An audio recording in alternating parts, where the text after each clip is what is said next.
জামাই রেডি তো? এই বাবু ওঠো ওঠো তাড়াতাড়ি ওঠো।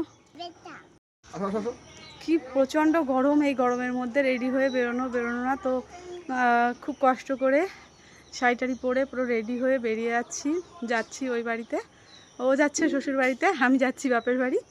এই গরমের মধ্যেও শাড়ি পরেছি, কারণ খুব কাছে বাপের বাড়ি, তো শাড়ি পরে সচরাচর যাওয়াই হয় না, তো সেই কারণে শাড়িটা পরেছি। তো চলো যেতে যেতে সমস্তটা তোমাদেরকে শেয়ার করব।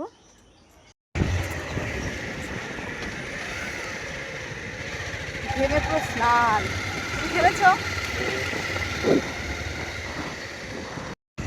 তোমার ফিলিংস বলো, কত নম্বর বার যাচ্ছ ষষ্ঠীতে বলো তো, মনে আছে?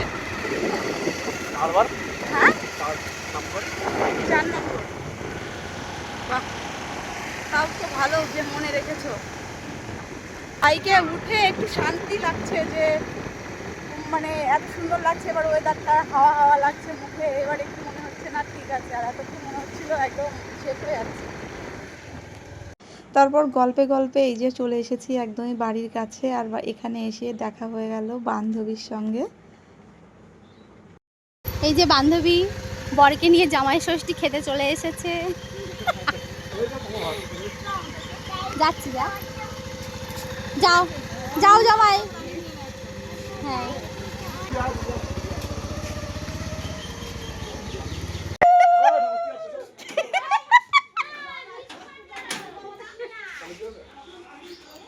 নে কি গরম বলতো।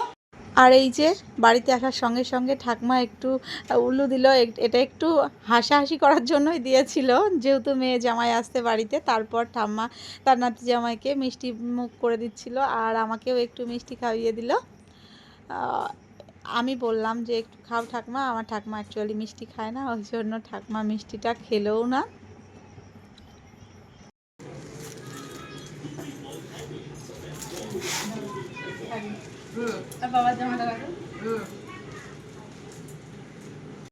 আর ষষ্ঠীতে কী কী নিয়ে এসেছি বলেছিলাম শেয়ার করব, তো দেখো এই যে নিয়ে এসেছি কাঁঠাল, আর এদিকে এই যেটা আছে আমাদের জমির পটল, এখানে লেবু, আম, মিষ্টি, দই, লিচু, এগুলোই নিয়ে এসেছিলাম।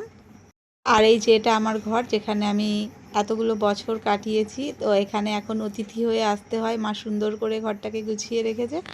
তো ভিডিওটি কেমন লাগলো জানাবে অবশ্যই।